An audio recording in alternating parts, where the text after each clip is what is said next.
There's no better feeling than to be underestimated and then to destroy the competition. I've got the magic in me. Every time So we just did a read through. yes. Track, it turns into gold. Now everybody knows I've got the magic in me. If you deem it so, it's a new season. In fact, it's the Renaissance period of our lives. And in this video, I'll cover everything I know about making a comeback and doing it with vengeance. Blow your mind. Pick a verse, any verse, I'll hypnotize you with every line. I'll need a volunteer. How about you with the eyes? Come on down to the front and sit right here and don't be shy. So the first idea is this. You need to map the trajectory that your ideal self could take you on. So according to some studies, one such study is called Navigating the Future or Driven by the Past. This study found that we are very motivated by our future. And a very powerful way for you to understand what is possible with your life and how far you can take your life is to really break down the trajectory that you're on currently. Or a simple way to put this is, if you kept doing what you're doing right now, what would your life look like next year, 3 years out, 5 years out, and 10 years out? And so I actually ran through this exercise where I broke down what I would say have been the 3 trajectories that I've been on over these last few seasons of my life and where they would have taken me. Now the third tier, Division 3, that's called the nothing wrong with it common man trajectory. All right, I was in the nothing wrong with it common man trajectory in around 2020. I was drinking 2 to 3 times per week. I was just socially drinking, but secretly just poisoning myself multiple times a week. I had a day job and I got a few items done from that day job every day, but I wasn't especially good at my job because my focus was distracted between comedy sketches on YouTube and my actual work. I was going on dates often, but it was exclusively with girls off of Hinge who, for the most part, I wasn't excited about most of the dates I went on. And even if I was excited about someone, it would be like at my own detriment. I would end up simping for someone who treated me poorly. The dates were fun at times, but they also caused me to have a bad diet. I was spending money. I was spending that time not really developing myself in any sort of way, but it was fun. And lastly, I would often stay up until 2 or 3 a.m., especially if I went out and I had a few drinks that night. Sometimes I would even like raid Cub Foods and get like a bunch of delicious snacks like Ben & Jerry's ice cream, Cheetos, and just like watch these interviews, like Hollywood Reporter interviews with Christopher Nolan or Denis Villeneuve, and see how these directors talked about the works they made. And I would sort of like stay up late, like imagining, you know, what my career could one day be like if I also became a director. But because I'd been drinking, I would have insomnia. I wasn't really feeling well a lot of the times, but I still got some things done. You know, like I did work the day job, which was a solid day job, and I did work on this channel, just maybe not with full focus. I was often inefficient or not productive. I was procrastinating. Now, had I stayed on that trajectory of my life back when I was in 2020, today I'd probably be, you know, 27 to 30% body fat. So I would be overweight as my life would go on into my 40s and 50s. I would definitely be pretty solidly overweight, but I guess it wouldn't be that big of a deal because a lot of people in America are overweight. So I would just be a part of the crowd. I'd be a part of the company. And because I would have kept the day job, I probably would be making 150K, 200K in my late career. And I would have a family. I'd probably have some kids. I'd be like the typical Indian uncle or Indian American uncle. You know, he's got a gut, he's got a corporate job, a wife and a few kids, but he doesn't have a lot of energy and he's just not that cool, to be honest. Okay, so that's the nothing wrong with it common man trajectory. My trajectory around this time last year, I would call that Division 2, Tier 2, and I call that the well done, God loves a man who efforts hard trajectory. God loves a trier. When I was in this trajectory of my life, I would work out often, usually a lift every day, and then over the summer, I got very into running and I ran a marathon, but I never tracked my calories and I still had an off diet. In fact, I ate a bad diet a decent amount of time despite the high training, and I would justify it saying, hey, I'm bulking or I'm just going for deadlift PR, so it doesn't really matter what I eat. Right now, I'm just eating. And I still really hadn't totally dialed in my work habits. I went on dates off of Hinge once in a while, but at this point I was more selective with who I connected with because I did want to make the most of time and I felt the pain of time more. So I drank occasionally on these dates, but it was much more rare. And this time I even did 2 cold approaches. Now, had I stayed on this trajectory that I was on last year, the D2 trajectory, then my income would have stayed around $20,000 a month, eventually maybe tapped out at $30K a month, as I continually work on myself, develop myself. I would have made some progress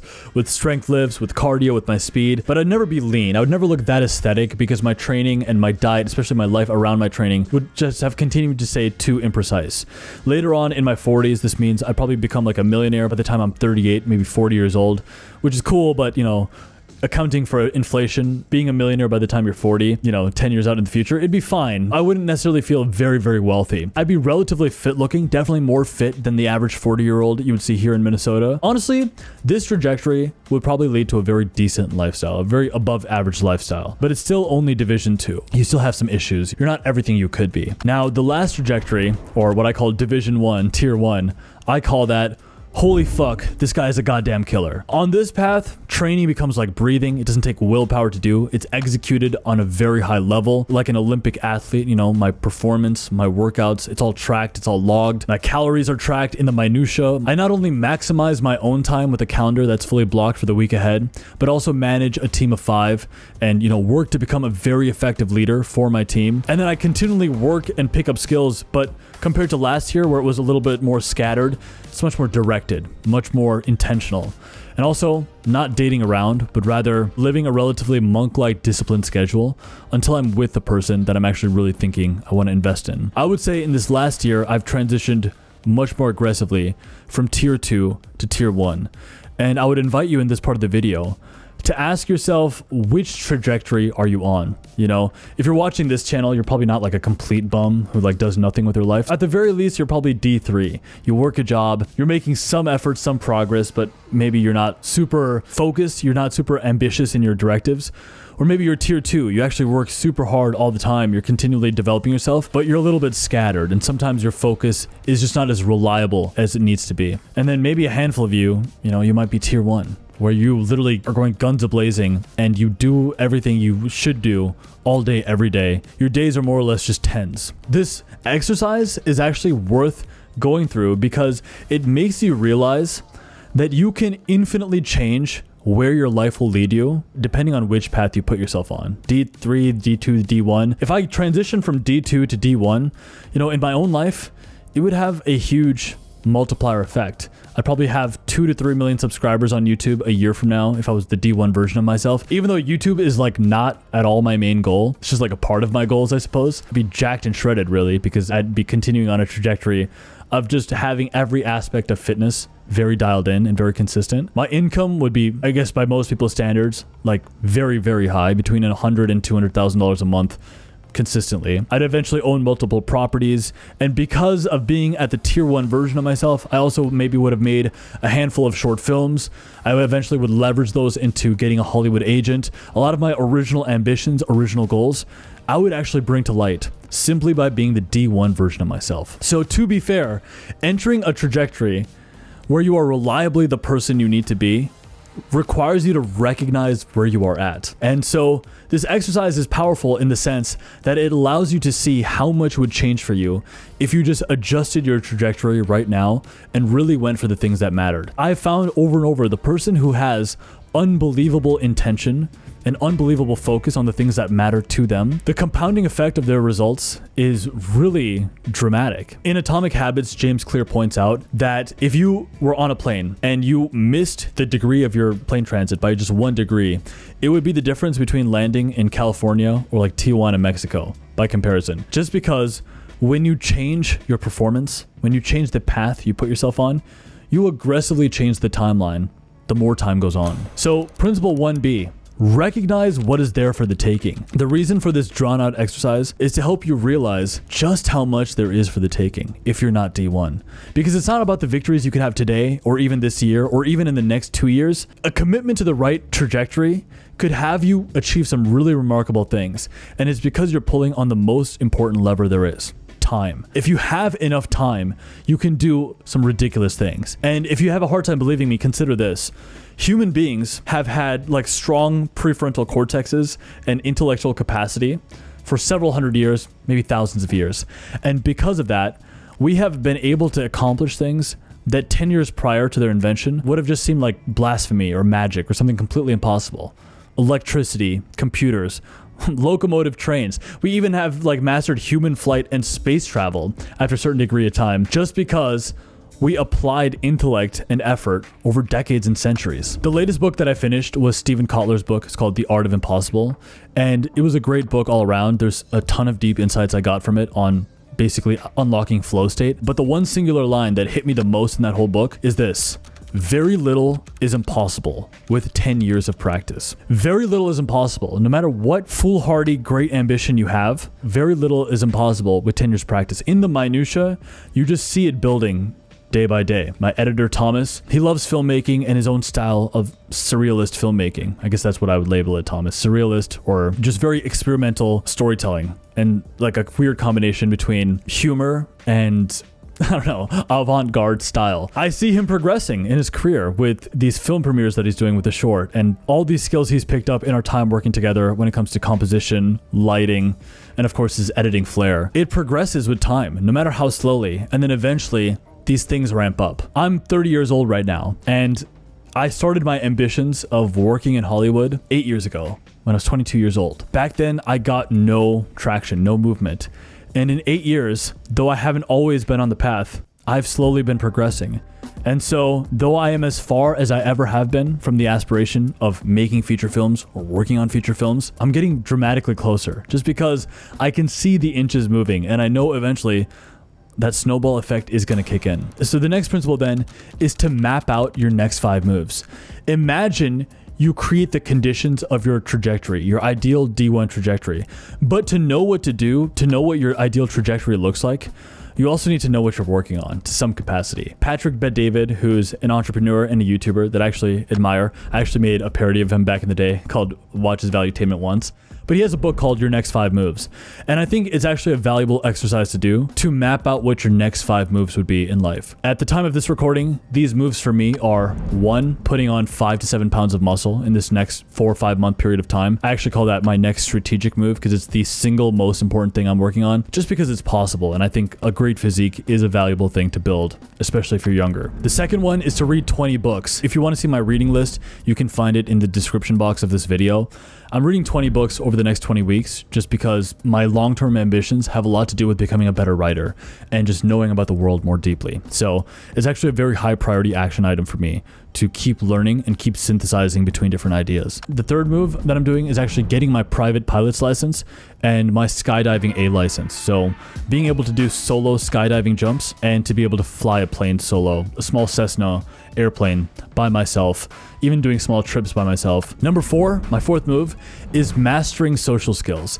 Now this one is a little harder to track. It's harder to make it a measurable goal, but mastering social skills and your level of like social freedom, nurturing your inner sense of charisma, I think is actually very important, especially for any entrepreneur or a filmmaker. An aspiring filmmaker, you need to be able to sell other people on your ideas. You need to honestly ooze charisma. And so I treated this like a learnable skill, but you know, we never had this as like our school curriculum to like learn how to be social or to be very charismatic.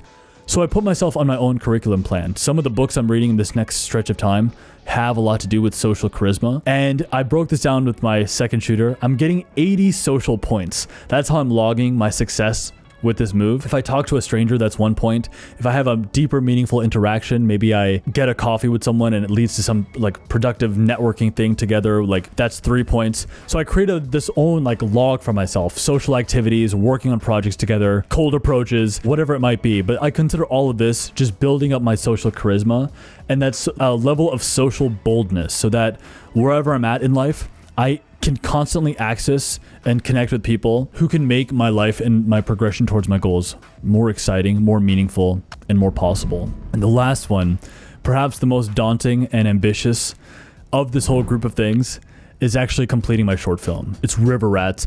It's a project that I've been dreaming about and working on in my mind for the last 10 years. And in this last week, I finally finished the screenplay. It was a huge moment for me. I broke it down. The screenplay and the entire short film is just around 20 scenes. Some of them are very, very big set pieces. There's 2 party scenes.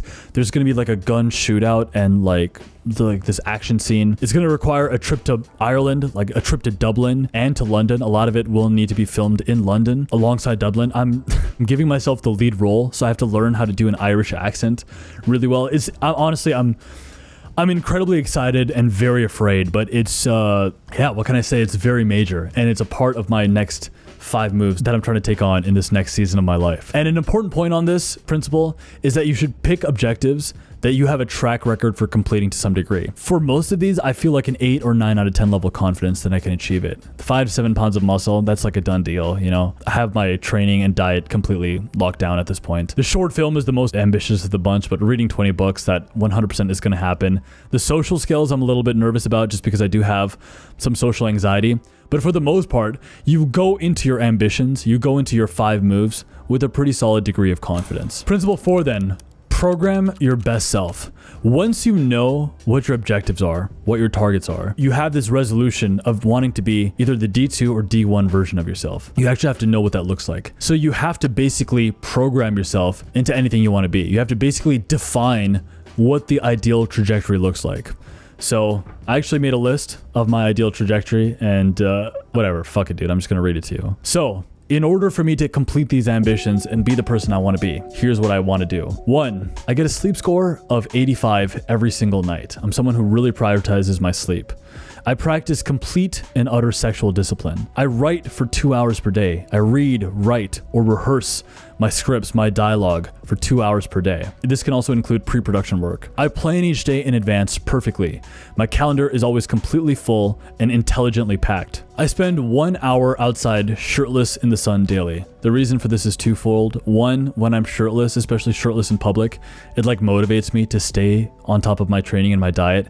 And 2, most people, especially darker skinned people, are deficient in vitamin D. So it's actually good to expose a lot of yourself to the sun.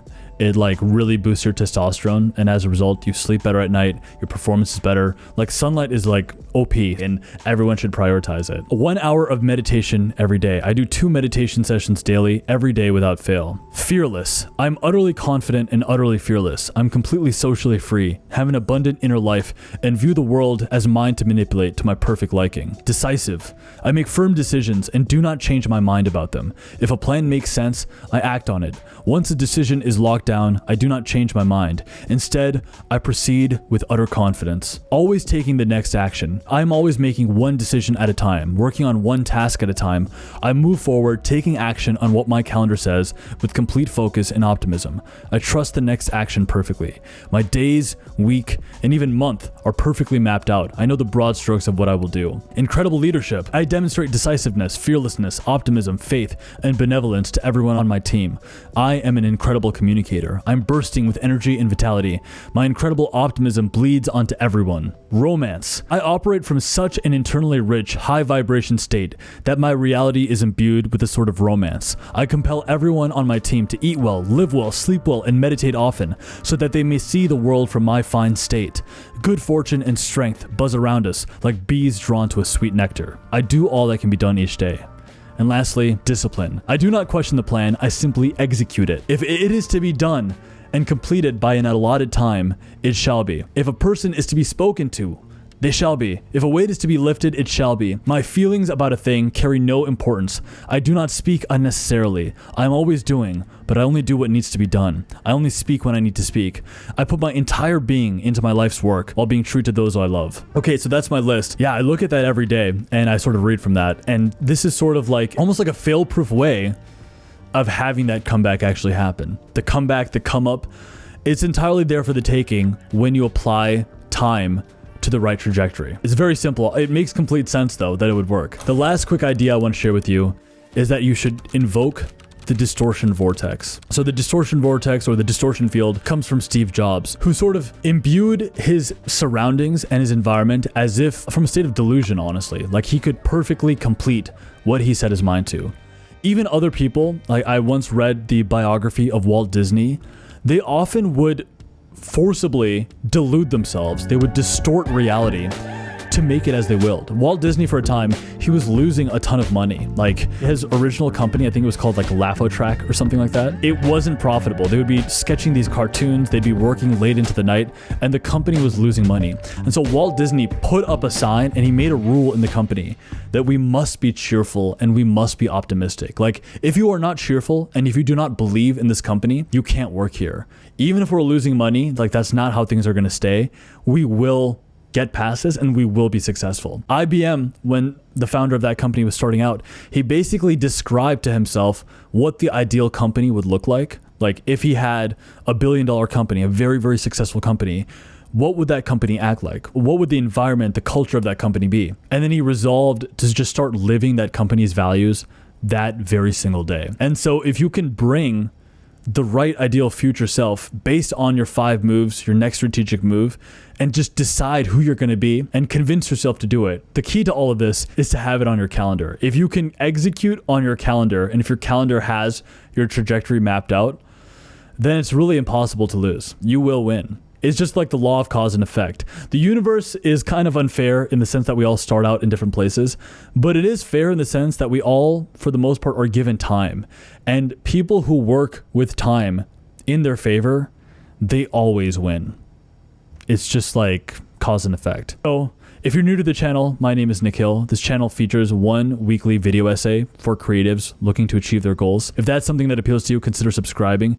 You can also follow me on Instagram, where I put up the occasional behind the scenes. I will be putting up the behind the scenes of this screenplay and this short film that I'll be working on very aggressively over the next 4.5 months. And lastly, if you'd like to work to grow your own YouTube channel, especially to speak more authentically and with a deeper level of authenticity on camera, ultimately the biggest hacks to growing on YouTube is to write well, to script very well, and secondly, to deliver your valuable words with a lot of authenticity and emotional connection.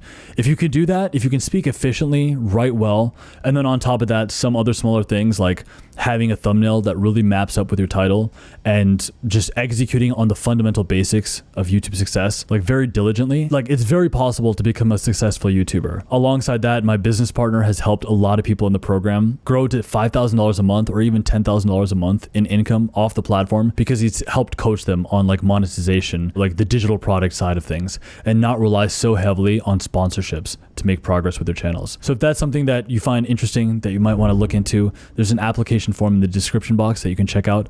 But with that being said, for those of us who put ourselves on the right trajectory, to us I say greatness is coming. We'll see you soon.